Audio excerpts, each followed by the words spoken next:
সবাই বসে আছেন, সকলকে পরিচয়। প্রথমে আছেন মহুয়া গঙ্গোপাধ্যায়। নমস্কার দিদি। পশ্চিম মেদিনীপুরের সদর শহরে আমার বাড়ি, কিন্তু বর্তমানে আমি আমেরিকায় থাকি স্বামী কর্মসূত্রে। এতদিন অব্দি জীবনটা মোটামুটি একজন সাধারণ যেরকম একজন ভারতীয় নারী জীবন হয় সেরকমই ছিল, কিন্তু গত 2-3 বছরের আমার একটি ক্ষুদ্র প্রচেষ্টাতে কিছু মানুষের মনে আমি এখন অল্প নিজের ভালোবাসার জায়গা করতে পেরেছি। ভালোবেসে আমাকে অনেকে মহুয়া দিদি বলে, অনেকে আবার বাড়ির মেয়ে বলেও ভাবে। আমি একজন কন্টেন্ট ক্রিয়েটার, ইউটিউবার বলা যায়। তো আমার ফেসবুক ইউটিউব মিলিয়ে মোটামুটি 22 লক্ষ সদস্যের একটি পরিবার। কি নাম দিয়েছেন চ্যানেলের? চ্যানেলের নাম হলো প্রবাসে ঘরকন্যা। নমস্কার, কেমন আছেন সবাই? প্রবাসে ঘরকন্যা একটি ব্লগে আপনাদের স্বাগত জানাই। আজ শুক্রবার বিকেল এখন 4টে। ছেলে মেয়েরা স্কুল থেকে বাড়ি চলে এসেছে। আমার উপরে দায়িত্ব করেছে সবজি তোলা। খুব পপুলার পেজ, আমরা সবাই জানি। অসংখ্য ধন্যবাদ। শুভ সকাল। এরপর আছেন কান্তা। নমস্কার, কেমন আছেন সবাই? প্রবাসে ঘরকন্যা একটি ব্লগে আপনাদের স্বাগত জানাই।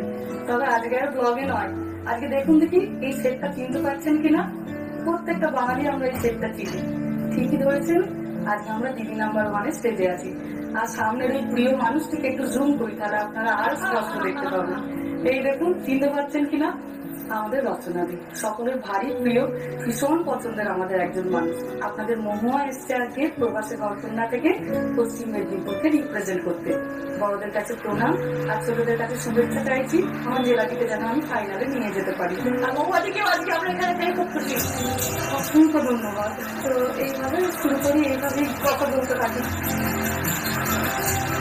আজকে তুমি এত দূরে চলে গেছো, কি মিস করো নিজের গ্রামে? সবই মিস করি, সবটাই হয়ে থাকে। মা বাবা, শ্বশুর বাড়ি, ভাই বোন, আমার পাড়া, স্কুল, চেনা রাস্তা, অলি গলি, সব। খাবার দাবারটা একদম আমার মায়ের হাতের রান্না আমি প্রচন্ড মিস করি। হ্যাঁ, আমি খুব মিস করি আমার মেদিনীপুরের ফুচকা।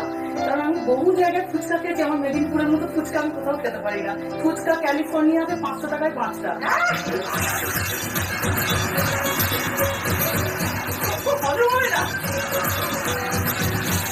তার মধ্যে মেয়ে একটা খেয়ে না, ছেলে একটা খেয়ে না, তখন বড় একটা খেয়ে না, তো দুটো ফুচকা। ভীষণ রকম ভাবে ভালোবাসি। মেদিনীপুরে ছিল ফিশ ফ্রাই যেগুলো হয়, ভীষণ খেতে ভালোবাসি, কিন্তু ওখানে গিয়ে আর পাই না। যারা আমাদের থেকে আরো আগে গেছেন তারা বলে যে এখানে পাবি না, শর্টকাট রাস্তা হচ্ছে বাজার থেকে ফিলে কিনে। এখন বিবাহ সূত্রে সুদূর আমেরিকায়। হ্যাঁ, কিরকম কেটেছিল ছোটবেলাটা? ছোটবেলা যদি আমার ভারী সুন্দর। আমি মেদিনীপুরে মিশন গার্লসের স্টুডেন্ট। তারপর স্কুলের গন্ডি পেরানোর পরে মেদিনীপুরে যে গোপ কলেজ আছে, ওমেন্স কলেজ আছে, সেখান থেকে আমার গ্রাজুয়েশন কমপ্লিট হয়। যেহেতু আমার বাবা পুলিশে চাকরি করেন, আমার পরিবারের বহুজন পুলিশে চাকরি করেন, আমার ভারী ইচ্ছা ছিল মিলিটারি জয়েন করার বা আর্মি জয়েন করার, পুলিশেও জয়েন করার ভারী ইচ্ছা ছিল। তো সেইভাবেই নিজেকে গড়েছিলাম, কারণ আমি খুব বেশি তখন খেলাধুলা, এনসিসি এই সমস্ত জিনিসপত্র করতাম। তো বহুদিন ধরে আমার সম্বন্ধ দেখাও তার সঙ্গে চলছে, যেহেতু আমি বাড়ির বড় মেয়ে, আমরা 2 বোন 1 ভাই। তো সেই সময় আমার স্বামী, যিনি আমার হাজবেন্ড আর কি, ওনার সম্বন্ধটি আসে। তো আমি তার আগে বহু সম্বন্ধতে নাই করেছি, কারণ আমি খুব ডিটারমাইন্ড ছিলাম যে আমাকে চাকরি একটা করতে হবে এবং আমি পুলিশেই চাকরি করব।